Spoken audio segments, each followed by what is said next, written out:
Merci à tous d'être présents pour cette conférence qu'on a voulu appeler Tout le monde est un retailer aujourd'hui. Alors pour cette conférence, j'ai le plaisir d'être accompagné par honneur aux dames Elisabeth, euh, par Emeric et par Franck. On a voulu appeler cette conférence Tout le monde est un retailer parce qu'en fait, et puis c'est marrant, ça fera peut-être un lien avec la présentation qui était juste avant, puisqu'on parle des enjeux du retail et finalement on termine par les enjeux du client. Et on n'est pas très éloigné quand on parle de ça. En fait, on a voulu partager avec vous notre point de vue sur un phénomène, sur une tendance qu'on voit de plus en plus. Ça a commencé il y a quelques années avec des gens qui étaient des manufacturiers, des producteurs, qui se sont gentiment, doucement allés vers le retail. Donc on va parler de noms que vous connaissez, qui vous sont familiers. On va parler, j'espère ne pas oublier, on va parler des Under Armour qui ont commencé, des ASICS, des Nike, des Puma. Puis on va continuer avec des gens qui font du luxe. On voit aussi des gens comme Swarovski. Et on s'est dit que cette tendance, en fait, quand on l'observe, eh ben, elle s'accélère. Elle s'accélère et elle se généralise. Elle se généralise jusqu'à un certain point, voire même des industries pour lesquelles on ne pensait pas du tout que ça allait atteindre. Ces industries dont je veux parler, c'est la banque, parce qu'on parle aujourd'hui de la banque de détail. On parle du transport. La SNCF, par exemple, elle a commandé une étude. On parle aussi, je dirais, d'autres industries comme, j'ai dit, la banque, l'assurance, le transport.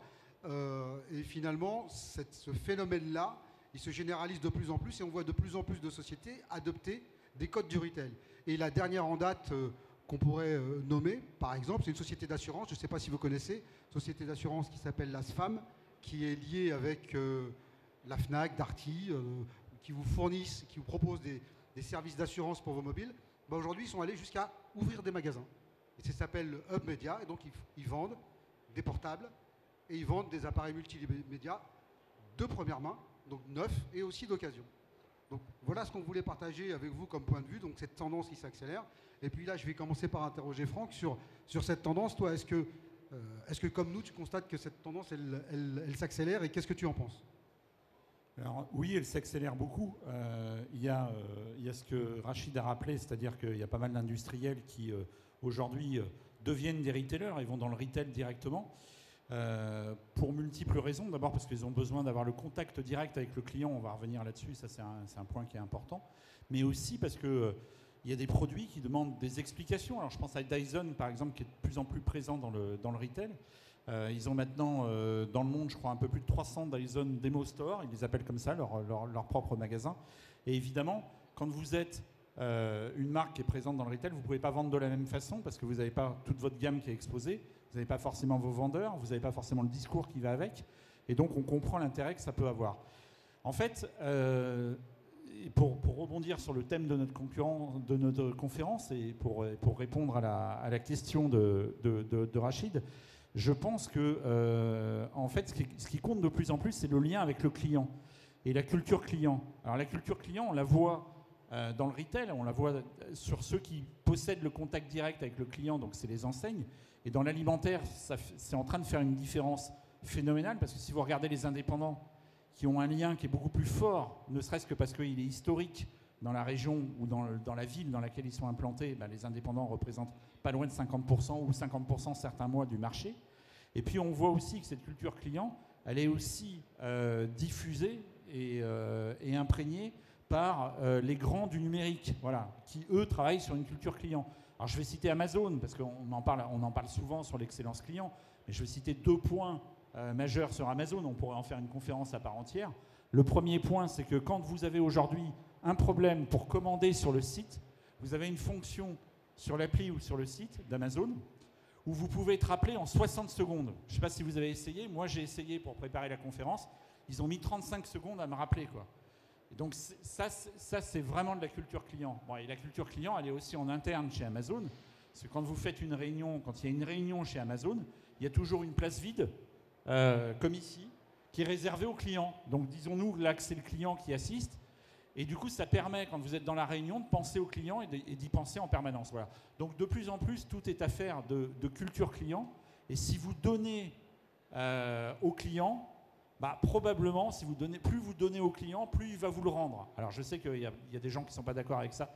sur la générosité. Moi, je pense que ceux qui sont aujourd'hui excellents dans la relation client sont aussi excellents dans leur performance. Et pour avoir étudié ça, sur les corrélations dans les classements, il y a une vraie corrélation dans la performance en relation client et dans la performance commerciale.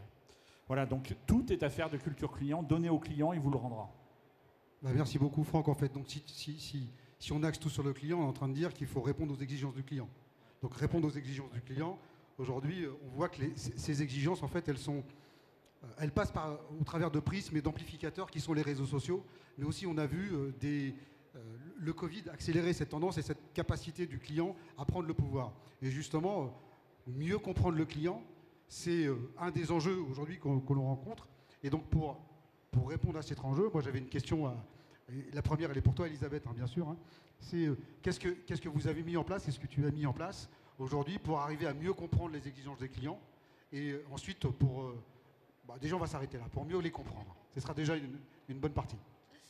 Bien, déjà, bonjour à tous. Je vais commencer par me présenter. Donc, Elisabeth Acosta, je suis Chief Retail Officer pour la zone Europe pour le groupe L'Oréal. En fait, mon job, c'est d'aider nos marques à développer toutes les capabilities pour opérer dans nos boutiques en propre. Je suis dans le groupe depuis 5 ans. Et avant, j'ai passé toute ma carrière chez un retailer, chez Carrefour. J'ai passé 20 ans chez Carrefour. Alors, L'Oréal, tout le monde connaît. L'Oréal, à l'origine, c'est un industriel. Notre fondateur, il s'appelle Eugène Scheller. C'est un chimiste, donc un chercheur. Et en fait, le groupe n'a pas une vocation, on n'a jamais eu une vocation à distribuer lui-même ses produits. Hein. Nous passons par des distributeurs. Nous sommes organisés en 4 divisions. Et ces 4 divisions, en fait, elles correspondent à nos 4 canaux de distribution. Donc on a la division masse, où on distribue nos produits que vous connaissez tous, Garnier, Elseve, L'Oréal Paris, dans la grande distribution. Nous avons nos produits qu'on appelle de luxe, qu'on distribue chez Sephora, dans les grands magasins. Nous avons tous nos produits qu'on distribue dans les pharmacies, parapharmacies, La Roche-Posay, par exemple. Et ensuite, nous avons notre division coiffure et tous les produits qu'on distribue via nos coiffeurs, Kérastase, L'Oréal Professionnel. En fait, qu'est-ce qui se passe dans un groupe comme L'Oréal depuis maintenant à peu près 5-6 ans? Ce qui fait que des gens comme moi, qui viennent du retail, sont arrivés dans le groupe. C'est qu'en fait, le groupe a pris un parti d'aller s'adresser directement aux consommateurs. Donc en fait, on a développé ce qu'on appelle le direct to consumer. Et le groupe a développé 2 nouveaux canaux de distribution, qui sont nos sites e-com en propre. Aujourd'hui, si vous voulez acheter des produits Lancôme, la vie est belle, vous pouvez aller sur le site lancôme.fr. Il y a 6-7 ans, vous ne pouviez pas le faire parce que le site n'existait pas. Donc on a développé des sites e-com en propre, et donc c'est bien le groupe L'Oréal qui opère. Et parallèlement à ça, nous avons accéléré l'ouverture sur certaines marques, hein, pas sur toutes les marques, mais sur certaines marques, de nos boutiques en propre. Alors on a différents types de boutiques en propre. On a aussi ce qu'on appelle des flagships. Vous avez peut-être eu l'occasion d'aller sur les Champs, de voir qu'on a ouvert une boutique Lancôme sur les Champs. Voilà, il y en a 2 dans le monde, hein. Il y en a une ici, une autre à Shanghai. Donc voilà, donc en gros, pour un industriel qui à l'origine passe par des distributeurs, et on est structurellement organisé en fonction de nos distributeurs et de nos clients, le groupe a décidé de passer sur le direct to consumer. D'ailleurs, une petite anecdote, moi quand je suis arrivée chez L'Oréal il y a 5 ans, je parlais de clients venant de Carrefour. Un client, c'est un consommateur final. Ben, un client chez L'Oréal, c'est pas le conso. On distingue. Il y a le client, Sephora, Carrefour est un client de L'Oréal. Et on a le consommateur. C'est pour ça que j'ai dit direct to consumer, parce que moi j'ai eu un peu de mal pendant quelques mois à dissocier les deux. Bon, la finalité c'est qu'in fine on s'occupe toujours du conso. Donc je continue sur ce qu'on a développé. Bien. Donc le fait déjà que le groupe, et quand je vous dis ça, c'est au niveau mondial. Donc moi quand je suis arrivée il y a 5 ans, on avait à peu près 1000 boutiques en propre sur l'ensemble du groupe. Il y avait un plan d'expansion de doubler le nombre de boutiques jusqu'en 2020. Donc il y a une vraie volonté, pas sur toutes les marques, c'est très choisi, mais d'opérer sur des boutiques en propre et de développer nos sites e-com en propre. Encore une fois, tout ça n'est pas à la place de nos distributeurs. Hein. C'est des nouveaux canaux pour aller directement parler avec nos consos.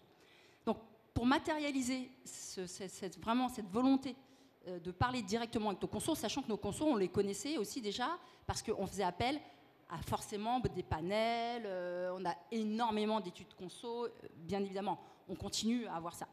Mais juste un exemple de projet que j'ai eu la chance de mener, que je mène depuis 2 ans, c'est on a mis en place un NPS. Donc Net Promoter Score, je pense que tout le monde connaît. Donc on envoie à nos consos, une fois qu'ils ont fait un achat, soit sur nos sites en propre, soit dans nos boutiques. Et c'est la nouveauté de ce projet-là, c'est qu'on a élargi ça aussi chez nos clients, donc dans les department stores, les grands magasins, ou Corte Inglés en Espagne, si le client le souhaite, bien sûr. Donc on demande directement au conso qu'est-ce qu'il a pensé de son expérience. Et ça, pour un industriel comme nous, c'est vraiment une mine d'or.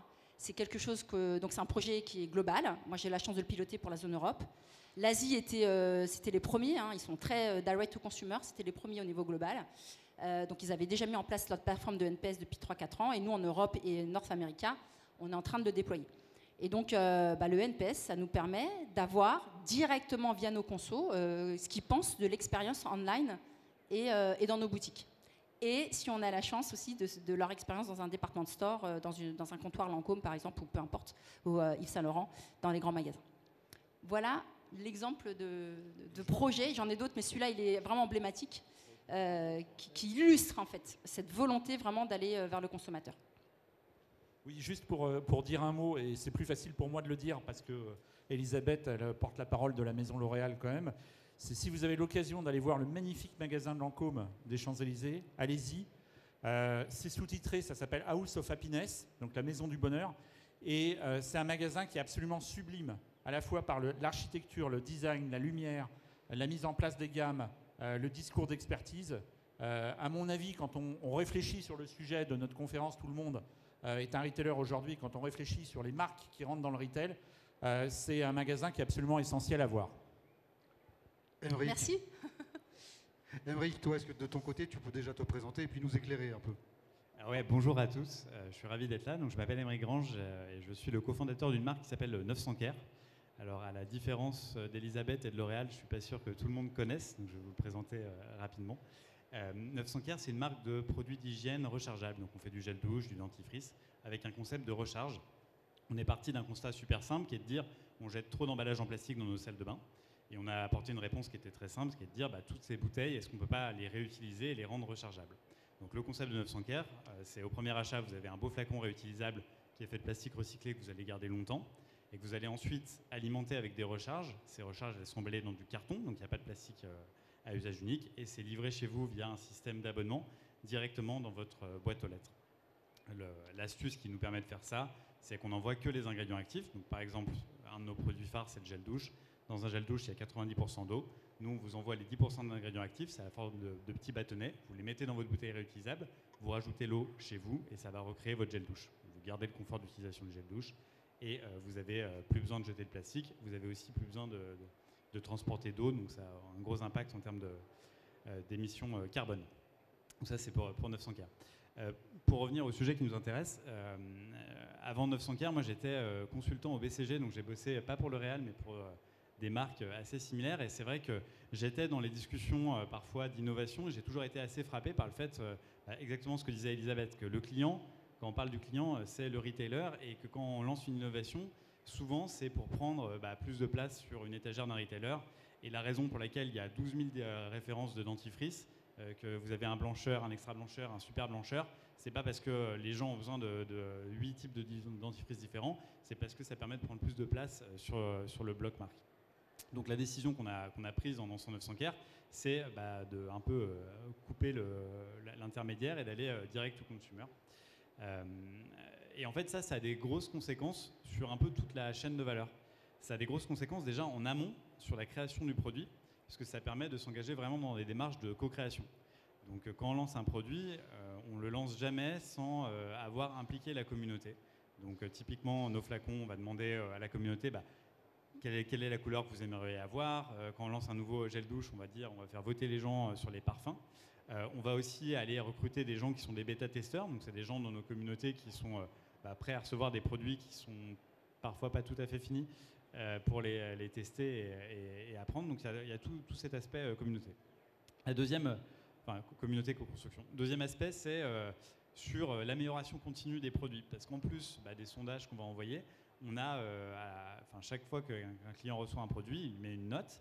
Et puis nous, on est capable derrière de faire des corrélations entre tel client, il a mis telle note à tel parfum, ils ont été tant à se désabonner, ils ont été tant à pas se désabonner. Et donc on est capable en fait de piloter notre R&D de manière assez fine et notre performance produit de manière assez fine en identifiant vraiment qu'est-ce qui va déclencher le désabonnement. Donc typiquement, peut-être que quelqu'un va nous dire ah oui, tel truc c'est pas très pratique et il met une mauvaise note sur la praticité du flacon, mais en revanche on va voir ça n'a pas d'effet sur son abonnement ou son désabonnement, alors que le goût de la pastille de dentifrice, peut-être que ça va avoir un gros effet. Donc là on va être capable de dire on va travailler avant tout sur les choses qui causent le désabonnement. Et après je pense que le troisième pilier où ça change fondamentalement les choses, c'est sur toute la partie aval, revente, bouche à oreille, où en fait nos clients, ça devient des mini, pas revendeurs, mais en tout cas c'est des influenceurs, quoi. On a un programme de parrainage qui marche très bien et qui fait que le bouche à oreille, ça permet d'amplifier le bouche à oreille et ça permet quand on dit le thème de la conférence, c'est tout le monde est un retailer, en fait même les clients, même nous individuellement, on devient chacun des retailers parce qu'on va pouvoir faire la promotion de différents produits qui nous plaisent. Écoute, merci pour cet éclairage. En fait, vous avez mis en place des éléments de mesure pour comprendre le comportement du consommateur. Je voulais juste vous repartager quelque chose également.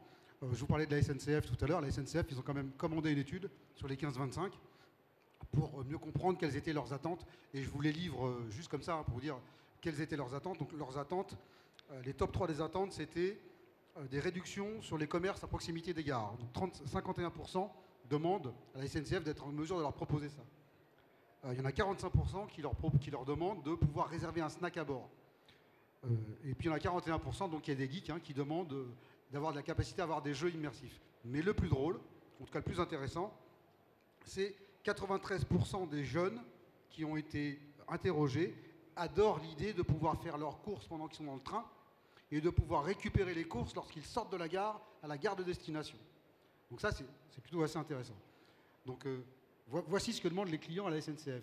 Vous, de votre côté, quelles sont les 2-3 demandes les plus intéressantes, ou en tout cas que vous avez pu constater, donc soit suite à des NPS, soit des cotations produits, en tout cas pour rester dans cette culture du client. Aymeric? Alors, plein de choses. En fait, ce qui est assez intéressant dans l'époque qu'on vit, c'est qu'il y a vraiment un renversement du rapport historique aux marques. Historiquement, avant l'avènement des réseaux sociaux, c'était vraiment... c'était la marque qui communiquait de manière assez descendante vers le client, et le client qui n'avait pas forcément la possibilité de répondre et qui n'avait aussi pas forcément accès à autant d'informations que ce qu'il a aujourd'hui. Et ce qu'on voit, nous, c'est qu'il y a un renversement complet. Aujourd'hui, c'est plutôt le client qui est en position de force parce qu'il a accès à l'information, parce qu'il est capable de vous contacter, puis parce qu'il a aussi un pouvoir d'influence très fort. Et donc, quand il n'est pas content, il a un pouvoir de nuisance très fort, puisque là où il y a 20 ans, vous alliez vous plaindre à vos parents et à vos 3 potes les plus proches, aujourd'hui, en un tweet, on est capable de toucher des milliers ou des dizaines de milliers de personnes. Et donc nous, on le voit vachement parce que, alors, on est sur un produit qui, vous l'avez compris, est très écolo et très engagé. Donc on a vraiment des clients qui se reconnaissent là-dedans et qui vont venir nous titiller de manière assez forte là-dessus, sur nos engagements.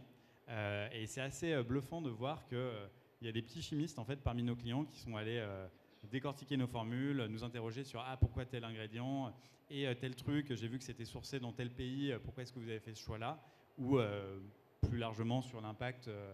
On avait envoyé une newsletter où on comparait l'impact du commerce physique versus le commerce en ligne, et il y a quelqu'un qui nous a repris en disant ouais mais c'est pas vrai en France parce que l'électricité elle est décarbonée. Enfin bref, en tout cas ils nous challengent beaucoup sur les aspects environnementaux.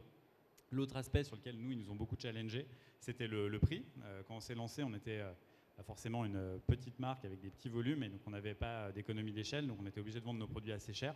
À l'époque, un gel douche c'était à peu près 6 € pour la bouteille de gel douche. Alors bien sûr c'était relativement peu cher par rapport au fait que c'était made in France, formule naturelle, etc. Mais ça restait cher par rapport à notre ambition qui était de dire on veut démocratiser ces produits-là. En fait, grâce à eux, on a été capable de spotter ça assez tôt et grâce au volume qui ont cru et aux économies d'échelle, de baisser notre positionnement prix. Et maintenant, ça coûte à peu près 3,50 par gel douche. Mais ce qui est hyper intéressant, je trouve, c'est de voir à quel point les clients aujourd'hui, ils ont ce que j'appelle un radar à bullshit, c'est-à-dire que c'est très difficile de leur raconter des salades. Ils vont mettre le doigt là où ça fait mal. Et finalement, c'est quelque chose qui... c'est un peu un caillou dans la chaussure, mais au final, c'est quelque chose qui est assez simple parce que ça nous force à nous améliorer et puis ça, voilà, à changer les trucs qui ne vont pas forcément dans nos business. Super.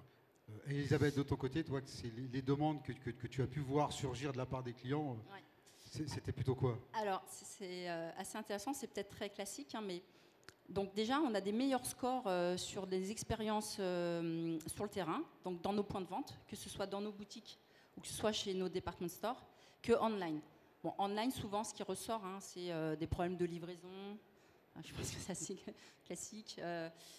Voilà. Par contre, ce qui ressort vraiment là, ça fait maintenant un peu plus d'un an qu'on a déployé ce NPS, c'est que nos consommateurs, ils veulent qu'on les connaisse. Quand je suis une cliente Kiehl's, c'est une marque de skincare, et que je vais dans une boutique, ce que je veux, c'est que la beauty advisor, elle prenne du temps avec moi, qu'elle me fasse un diagnostic de peau, qu'elle me reconnaisse parce que je suis une cliente fidèle et que donc j'ai une routine, donc j'ai un process de produits, voilà, et que donc là, je veux que quand j'arrive, moi, Madame Dacosta, elle sache qui je suis, qu'elle sache que j'ai fait des achats online, mais que ce que j'adore par-dessus tout, c'est de venir voir une beauty advisor qui va m'expliquer voilà, où en est ma peau, mon niveau d'hydratation, etc., etc. Donc, ce qui est criant, en fait, ce qui ressort vraiment, c'est de la personnalisation, 2, qu'on reconnaisse la conso, et que la conso, elle n'est pas brick and mortar ou online. La conso, c'est une consommatrice. Et que donc, elle a besoin, elle va acheter online, elle va venir faire une expérience sur le point de vente, mais peu importe. Elle veut que nous, voilà, la marque Kiehl's, par exemple, la reconnaisse, quel que soit son canal, en fait, d'achat. Et la personnalisation. C'est vraiment le truc qui ressort le plus. Et donc ça, c'est un vrai enseignement hein, pour nous. Alors, on s'en doutait un petit peu, hein, évidemment. On avait tous d'analyse, mais là, c'est les consommateurs qui nous le disent. Je vais vous donner un chiffre qui va peut-être vous surprendre. L'Oréal, c'est un groupe qui on est 80 000 salariés hein, à peu près dans le monde. Et le nombre de beauty advisors, donc nos beauty advisors, c'est les gens qui sont sur les filles, qui sont sur le terrain. Les filles, c'est souvent des filles, hein, il y a des garçons aussi, mais qui sont, quand vous allez dans un grand magasin dans Paris, que vous allez dans un comptoir Yves Saint Laurent, ce sont nos beauty advisors. Quand vous allez chez Harrods au UK, c'est pareil. Quand vous allez chez Corte Inglés en Espagne, c'est pareil. Ce sont nos beauty advisors. Nous avons 25 000 beauty advisors dans le monde. Donc, c'est un de nos principaux assets. Et en fait, c'est nos principaux assets aussi, bien sûr, en plus de tout ce qu'on vend à nos produits, mais c'est une population dans laquelle on s'occupe de plus en plus. Et l'intérêt d'avoir ce retour aussi des consos, c'est que nous, on a aussi la prise de conscience qu'on doit maintenant aussi accompagner nos beauty advisors dans cette personnalisation vis-à-vis de la consommatrice. Et ça, comment on le fait? 2 exemples. On est en train d'outiller, alors encore une fois, l'Asie était un peu plus avancée qu'en Europe, mais on prend le retard, on est en train de rattraper le retard. On est en train d'outiller nos beauty advisors, dans les grands magasins aussi, avec des outils de clienteling. Et des outils clienteling qui sont connectés sur nos bases CRM, évidemment, et que la conso, elle est achetée en online ou qu'elle soit sur le point de vente. Et ça, je peux vous dire que depuis qu'on a mis ça en place, c'est très très apprécié par la conso, mais pas uniquement. Et c'est important pour nous. C'est très apprécié aussi par nos beauty advisors. C'est-à-dire qu'on leur donne les moyens de vraiment, quand elle est face à une consommatrice, voilà, de savoir qui elle est, de lui expliquer sa routine, de lui dire voilà ce qu'elle avait, comment était son niveau d'hydratation la dernière fois, etc., etc. Donc les outils de clienteling pour nous, c'est un vrai levier d'amélioration de la connaissance de nos clients, mais aussi d'accompagnement de nos beauty advisors. Ça, c'est le premier point. Et le deuxième sujet sur lequel on travaille pas mal et qui ressort aussi dans ces études NPS, hein, c'est que toutes ces beauty advisors qui sont très importantes pour nous, on a besoin de les former, de les accompagner. Ce qui est ressorti pendant le Covid, où la cliente, la conso, elle ne pouvait pas aller sur le point de vente, on a mis en place des consultations online. On ne faisait pas ça. Mais celle qui était derrière, c'était la beauty advisor, la même qui était physiquement avant dans le point de vente. Et ben, il a fallu accompagner. Ce n'est pas du tout inné. Donc il y a tout un travail aussi d'upskilling. Excusez-moi, j'utilise des mots en anglais, mais voilà, c'est parce qu'on passe pas mal de temps aussi avec l'ensemble des pays. Mais c'est vraiment comment on accompagne nos beauty advisors pour être vraiment les ambassadrices de nos marques vis-à-vis de nos consos. Et j'insiste, on ne dissocie pas, on ne veut plus dissocier le online du offline. Parce que la consommatrice, encore une fois, elle est les deux. Et quand elle a une beauty advisor en face d'elle, que ce soit une e-beauty advisor ou une beauty advisor, il faut le même niveau de service, de personnalisation vis-à-vis de la conso. Ça, c'est vraiment les enseignements que l'on retire de ce direct to consumer. Très, très intéressant, merci. En fait, je note, si je veux résumer peut-être de façon un peu simple, ce qu'on note en tout cas, c'est que le client aujourd'hui, il a besoin de simplicité, de transparence, de prix, hein, et de service. Peut-être c'est peut-être aussi pour ça que tout le monde devient des retailers, parce que si vous regardez, c'est quand même à peu près ce que demandent les clients un peu partout, ces informations-là. Moi, je voudrais revenir sur quelque chose, c'est que une fois que vous avez réussi à comprendre de mieux en mieux le besoin du client, les exigences, est-ce que ça conduit chez vous, en tout cas, je l'ai déjà entendu, hein, mais des changements organisationnels, la mise en place de services, donc on a vu la mise en place de formations, mais donc la mise en place d'outils, mais ça aussi peut-être des mises en place, je dirais, d'organisations différentes pour justement pouvoir être en mesure de répondre à ces besoins. Est-ce que tu veux continuer, Elisabeth, s'il te plaît ? Oui, alors effectivement. Alors, la première chose qu'on a mis en place depuis maintenant 3-4 ans, on a mis en place des équipes de consumer care. Donc, on avait des équipes de customer care, service client, et maintenant, on a mis en place dans chacun de nos pays des équipes de consumer care. C'est-à-dire, on a professionnalisé, donc c'est des équipes, c'est des gens de L'Oréal hein, qui sont dans les pays et qui ont en charge de rappeler les consos, un détracteur ou peu importe, etc. Donc ça, c'est vraiment nouveau dans l'organisation, parce qu'avant, on n'avait pas besoin, en fait. Voilà. Et ça, je peux vous dire que c'est extrêmement apprécié par nos consommateurs. Ça, c'est le premier type de changement d'organisation qu'on a mis en place. Et puis après, il y a tous les nouveaux types de profils que le groupe recrute pour pouvoir développer ce type de capabilities. Tu vois, je viens de parler de clienteling. Alors, un clienteling avec le niveau conso, c'est des programmes, on entend parler d'omni-retail, de O+O, alors il y a beaucoup de sigles, mais la réalité, c'est qu'on connecte les deux mondes, en fait. Et je pense que c'est vraiment ça, il y a vraiment une vraie prise de conscience vers ça, mais ce qui est certain, c'est que c'est le consommateur au cœur. Et ça, on est en train de mettre en place aussi des équipes qu'on a appelées Consumer Experience. Ça paraît évident, moi je viens du retail, mais je peux vous dire que pour un industriel où dans son ADN, on crée des innovations, on crée des produits, et ensuite on les confie à des distributeurs qui vont les vendre, c'est un changement important de se dire, le produit est toujours très important évidemment, mais dans notre organisation, dans la manière dont on est structuré, on crée des équipes consumer centricity, consumer experience. Donc, et ça, c'est vrai, encore une fois, et c'est vraiment quelque chose de fond, parce qu'on le fait dans les 3 zones, dans les 3 grosses zones. Américas, Europe et l'Asie. Et l'Asie, honnêtement, sur ce genre de choses, ils nous drivent un peu plus. Voilà. Mais on est en train de rattraper le retard. Voilà les exemples que j'ai en tête qui sont pour moi les plus révélateurs. Et toi, Aymeric, bien que ta société soit jeune, tu as dû t'adapter. Parce qu'on en avait discuté un petit peu notamment sur des aspects pricing ou des choses comme ça que tu as déjà évoquées tout à l'heure. Mais cette exigence, cette demande, ce besoin du client, ça pousse à aller un petit peu plus loin sur certains aspects. Ouais, en termes organisationnels, je pense qu'il y a 3 choix assez structurants qu'on a fait pour s'adapter à ces nouvelles demandes. Le premier choix, c'est ce que toi tu appelles Consumer Care. Ça, nous, on appelle ça Customer Love. C'est un département qui est très important chez nous. Et d'ailleurs, symboliquement, en fait, là où la plupart des marques vont dire c'est un centre de coût, on va l'externaliser, on va essayer de baisser le coût le plus possible. Nous, on a décidé de l'internaliser. Et symboliquement, en fait, ils sont positionnés au centre du bureau. parce que c'est des gens qui sont vraiment au contact des clients, qui reçoivent des emails, qui reçoivent les messages des clients très satisfaits, les messages des clients pas satisfaits, mais c'est vraiment nos antennes en fait auprès des clients et qui nous permettent de capter cette information. Donc symboliquement, ils sont au centre et on va même plus loin que ça parce qu'on veut que tout le monde dans la boîte soit un mini agent du Customer Love. Et donc on a demandé à tout le monde de prendre 1 ou 2 tickets du service client par jour parce que c'est une chose de savoir qu'il y a certains clients qui se plaignent du prix, qui se plaignent des délais de livraison, qui se plaignent de tel truc ou tel truc. C'est autre chose de voir le mail, de devoir répondre à ces gens-là, de résoudre leurs problèmes. Et en fait, on est persuadé que plus les gens vont voir les problèmes et vont avoir à les résoudre eux-mêmes, plus ils seront prompts à se dire comment est-ce qu'on résout en amont ce problème-là. Donc ça, c'est le premier choix organisationnel, c'est le Customer Love au centre. Le deuxième grand choix organisationnel qu'on a fait, c'est d'internaliser notre R&D. Donc dans nos locaux, on a construit un mini labo R&D.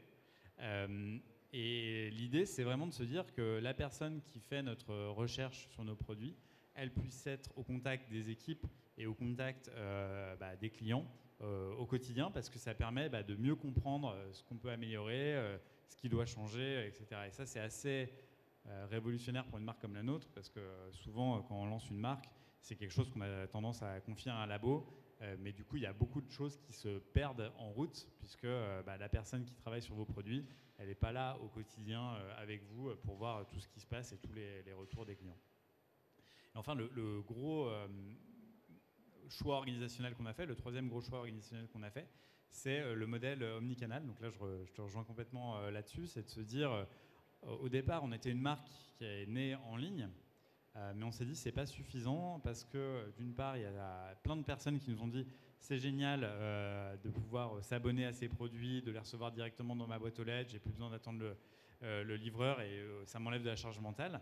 On a aussi eu beaucoup de gens qui nous ont dit moi je suis pas trop sûr, j'aimerais bien pouvoir que vous m'expliquiez ou j'aimerais bien pouvoir les acheter quand je fais mes courses. Et donc on s'est dit plutôt que réfléchir d'une façon un peu monocanal, on s'est dit et si on mettait le client au centre et ces exigences de praticité au centre. Donc concrètement, ce que ça veut dire, c'est qu'on a toujours bien sûr notre site e-commerce qui continue à faire une grande majorité de nos ventes, mais on a développé 2 autres canaux. Le premier, c'est le retail physique via un distributeur. Donc on avait par exemple distribué chez chez Monoprix dans 135 points de vente, ce qui permet à tous ces gens qui nous ont dit moi en fait j'irai jamais acheter mon dentifrice en ligne parce que c'est un achat qui est trop peu important entre guillemets, je préfère le prendre quand je vais faire mes courses. Et la deuxième chose qu'on a faite, c'est qu'on a développé des concepts de pop-up physiques, donc c'est des boutiques éphémères où les gens peuvent venir rencontrer la marque, où on peut faire la pédagogie de comment ça marche, faire son gel douche soi-même, ça peut faire un peu peur quand on ne l'a pas expliqué, en fait c'est hyper simple, mais voir quelqu'un qui nous montre, c'est rassurant, et surtout tester les produits pour voir que oui, ce gel douche, en effet, c'est la même texture, c'est la même mousse, c'est le même parfum que ce à quoi on est habitué, donc on peut y aller. Et ça, en fait, ça lève énormément de barrières qui sont très dures à lever quand on a un acteur qui est purement en ligne. Merci Émeric. En fait, ce que je regarde, ce que j'entends quand je vous écoute parler, c'est qu'effectivement, cette volonté d'aller vers le retail, en fait, ces demandes clients, elles ont un impact très fort à la fois sur la structure de l'organisation, mais aussi sur la façon de commercialiser les produits. Donc, du fait, donc, justement, de tout le monde devient des retailers, mais tout vient de retailers omnicanaux, avec cette capacité à ouvrir des magasins physiques pour avoir ce canal de conversation et ce canal d'interaction avec le client. Et moi, j'ai été surpris, je ne le savais pas, et en fait, en visitant des magasins, j'ai même vu un magasin Lindt. Donc j'étais très surpris parce que pour moi, Lindt, c'était que le chocolat que j'achetais en hypermarché ou en supermarché, 70% de cacao. N'y voyez aucun vice, mais j'adore. Et en fait, trouver qu'il y avait à Paris une boutique Lindt dans laquelle je pouvais voir d'autres produits, toucher d'autres, découvrir d'autres produits. En tout cas, c'est quelque chose qui m'a énormément touché. Et bien sûr, on n'est pas reparti de la boutique sans avoir acheté. Donc, effectivement, c'est quelque chose qui fait que ça augmente le panier du consommateur. D'ailleurs, je crois qu'il y a une étude qui est sortie en disant qu'un client qui est sur un seul... La différence sur un panier moyen d'un client qui achète sur un canal versus 2 canaux, versus tous les canaux, c'est à peu près 20% de plus. C'est le chiffre qui a été donné par le patron de Carrefour, Alexandre Bompard. Il y avait le Digital Day la semaine dernière et en fait il a donné le chiffre pour un client Carrefour qui quand il est omnicanal, ça va avec le chiffre que tu donnais, il dépense 22% de plus Et d'ailleurs, ce qu'il disait, c'est que Carrefour a 4% de ses clients aujourd'hui qui sont omnicanaux, c'est-à-dire qui vont commander en e-commerce et qui vont aller en magasin. Et que l'objectif, il est passé à 30% en 2026. Donc vous voyez, évidemment, sachant qu'ils commandent 22% de plus, bah, évidemment, on voit l'impact que ça peut avoir sur le chiffre d'affaires.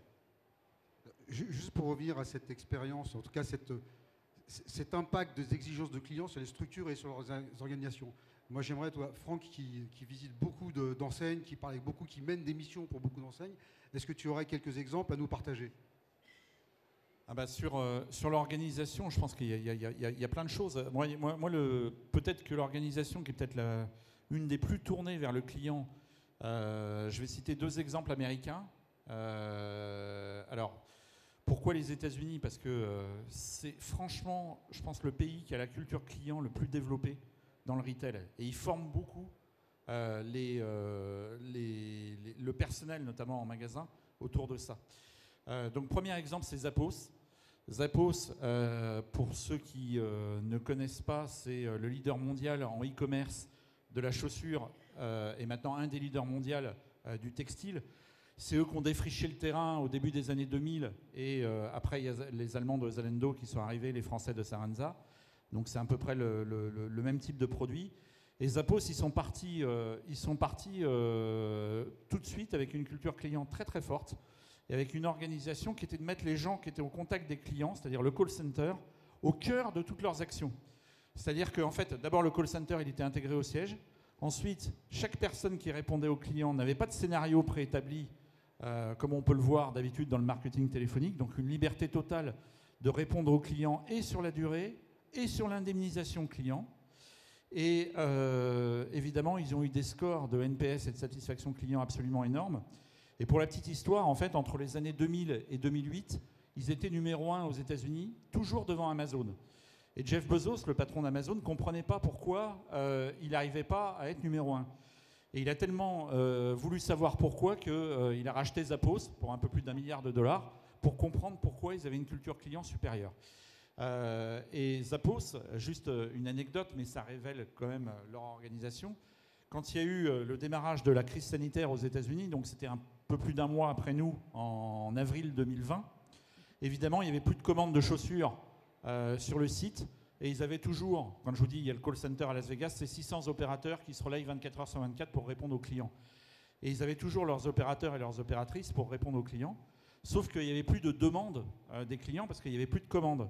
Et donc ils se sont dit, de toute façon on a dit aux salariés qu'on allait les payer pendant la période de crise sanitaire. Et donc en fait ils vont aider nos clients, ils vont répondre pour aider nos clients. Faire de la conciergerie, à savoir est-ce qu'il y a un restaurant qui est ouvert près de chez moi? Est-ce qu'il y a des services où je peux me faire livrer? Et donc, en fait, ils ont travaillé là-dessus pour avoir le maximum d'informations, évidemment locales, et pouvoir répondre à leurs clients et les aider.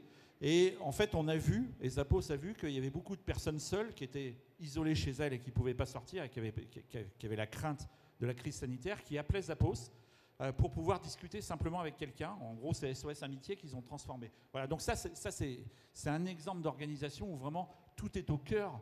Le client est vraiment au cœur de l'entreprise. Bon, le deuxième exemple que je pourrais citer, et pour moi il est encore plus emblématique, c'est Walmart, parce que c'est le premier distributeur mondial. Et en fait, on en parlait tout à l'heure avec les équipes de SAP, ce qui est difficile aujourd'hui quand vous allez dans un magasin, c'est d'avoir des gens qui ne sont pas briefés. Quand vous avez des innovations et que les gens ne sont pas briefés, ne sont pas capables de vous expliquer ce que c'est dommage. Voilà. Alors, je ne vais pas citer l'exemple qu'on parlait, mais on l'a vécu en expérience client et vous le vivez tous les jours. Et donc, Walmart, pour faire en sorte que les gens qui sont au contact des clients, à la fois sur Internet, parce qu'ils répondent directement par chat, par SMS, par tout ce que vous voulez, en fait, à distance, à leurs clients, ou à la fois en magasin, pour qu'ils puissent répondre aux questions des clients, ce qu'ils ont fait, et alors là, pour le coup, je trouve que c'est très, très malin, c'est qu'ils ont identifié le top 200 des questions clients. Donc ça, il faut de la data, évidemment, il faut de l'intelligence artificielle pour faire ça, mais globalement, ce n'est pas très difficile d'identifier les 200 clients qui reviennent le plus. Et qu'est-ce qu'ils ont fait à partir de ça? Ils ont travaillé, le service de relations clients a travaillé pour fournir les meilleures réponses possibles, et ils ont formé les collaborateurs. Et donc, c'était du e-learning, et vous avez des sessions où vous aviez 30 questions-réponses et vous deviez donner la réponse, et puis après, on vous donnait quelle était la meilleure réponse à formuler par rapport au client. Évidemment, quand vous avez participé à cette formation et que vous avez en tête les 200 clients qui sont le plus posés par les clients et que vous avez la bonne réponse, vous imaginez ce que ça peut faire en termes de relations clients et l'impact qu'il peut y avoir. Alors, on va dire, oui, c'est Walmart, c'est le distributeur numéro 1 mondial, ils peuvent faire ça. Ouais, mais si, raison de plus, si Walmart peut le faire avec des centaines de milliers de salariés, je veux dire, tout le monde peut le faire. Ça veut dire ça aussi quand même. Donc voilà, donc sur leur organisation, à partir du moment où vous avez la volonté d'être tourné vers le client, l'organisation, elle doit répondre à ça et ça ne doit pas être un frein. Le frein, c'est les process. Voilà. C'est-à-dire qu'il n'y a rien de plus insupportable que dans un service client, on vous dise non, on ne peut pas, c'est le process. Voilà. Moi, je l'ai encore vécu ce matin, alors je vais les citer parce que c'est catastrophique en relation client, c'est SFR.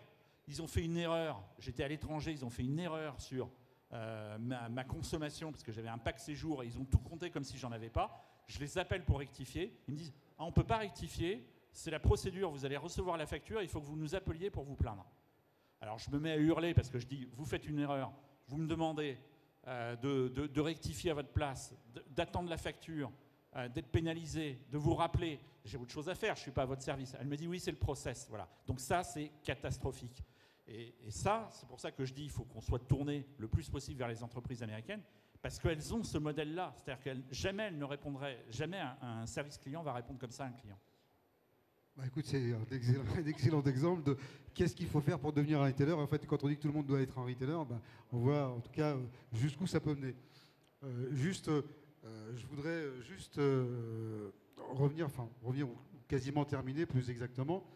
En fait, là, vous nous avez parlé d'expériences que vous avez menées en fait pour comprendre, anticiper et inspirer vos clients. Si vous aviez juste une ou deux expériences que vous pensez majeures à partager, quelles seraient-elles? Une petite leçon que vous auriez tirée d'une expérience. Moi, je vais parler de quelque chose qui me vient en tête.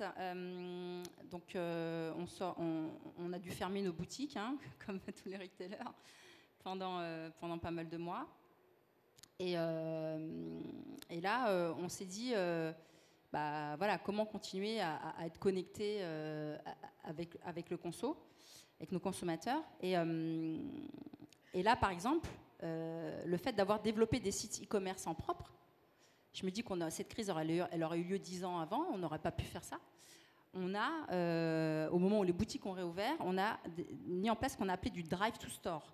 C'est-à-dire qu'en fait, on a proposé à nos consommatrices, quand elles étaient sur nos sites e-com, des prises de rendez-vous pour qu'elles puissent soit acheter online si elles avaient envie d'acheter online, mais aussi de prendre rendez-vous pour retourner soit dans une boutique, soit dans un department store pour aller voir la beauty advisor, etc. etc. Et pourquoi je cite cet exemple? Parce que je trouve qu'il est très représentatif. C'est-à-dire qu'on est vraiment à la croisée des deux, c'est-à-dire ce qu'on a pu faire, parce qu'on avait développé des sites en propre, et donc on a pu continuer à vendre, effectivement, puis avec nos e-retailers aussi, hein, pas que sur nos sites en propre, mais ce qui nous a permis aussi de refaire venir nos gens dans les points de vente, dans nos consos dans les points de vente. Et donc en fait, moi, c'est vraiment pour résumer, c'est qu'il ne faut pas qu'on dissocie les canaux. Le consommateur, il est les deux à la fois, mais il ne fait pas les mêmes choses. Quand il va voir la beauty advisor dans un département de store qui se déplace, c'est qu'il attend vraiment une expérience qu'il peut difficilement, ou en tout cas pas au même niveau d'expectative, avoir online. Et donc pour moi, voilà, le direct to consumer, c'est vraiment la combinatoire des deux. Et en tout cas, nous, dans le groupe, on est intimement convaincus de ça. Et c'est comme ça qu'on va continuer. Alors, je ne sais pas si ça faut dire qu'on est des retailers, ça fait bizarre de dire ça, mais en tout cas, on est convaincus qu'il faut être connecté avec le conso et que le conso, il est multicanal. Émeric ? Je te rejoins complètement. Je pense que le conso est omnicanal. Moi, c'est le grand enseignement des 12 derniers mois. Et c'est la chose qu'on va essayer d'accélérer. Donc, accélérer sur les points de vente physiques, aller plus au contact des gens. Et puis aussi essayer de parler, que tout le monde au siège, dans nos équipes, parle à des vrais consommateurs. C'est un truc que les gens font assez peu. Pour de vrai, on parle souvent du consommateur comme un peu cette entité théorique Voilà, c'est un peu éthéré. Et en fait, il faut se dire qu'il y a des vrais gens derrière. Et donc, que voilà, c'est des vraies personnes à qui on peut aller parler et en fait, à chaque fois qu'on échange avec des consommateurs, on a plein d'insights. Donc voilà, accélérer sur ce côté humain, moi, c'est un peu le grand enseignement de la crise et des 12 derniers mois. Bah, je vous remercie. Et je voudrais terminer sur un trait d'humour, et c'est toi qui me l'as suggéré, Franck, dans ta première réponse, quand je t'ai demandé d'intervenir. Je vais vous demander juste une petite participation. Est-ce que vous pourrez lever la main tous les gens qui ont vendu quelque chose il n'y a pas très longtemps sur Le Bon Coin ou sur quelque autre plateforme? Donc quand je dis qu'on est tous des retailers, on est tous des retailers. Apparemment, il y a 80% des gens ici dans la salle qui ont vendu quelque chose à quelqu'un. Donc forcément, et vous l'avez vendu comment? Au moyen d'une technologie, au moyen d'électronique. Vous avez fait du e-commerce. Vous avez peut-être fait du click and collect. La personne est peut-être venue le chercher chez vous. Donc finalement, c'est ça le secret. C'est que on est tous des retailers. Et je vais me permettre de paraphraser Rami Bétier, hein, qui est le directeur général de Carrefour. Je l'ai entendu dans une conférence dire, c'est que le meilleur consultant retail du monde, c'est vous. Parce que le meilleur consultant retail, c'est le client. Voilà, je vous remercie pour votre attention. Et peut-être que la prochaine conférence sera sur l'inverse, c'est tous les retailers ne sont-ils pas aussi des fabricants quand on voit les marques propres? Merci à vous. Merci beaucoup.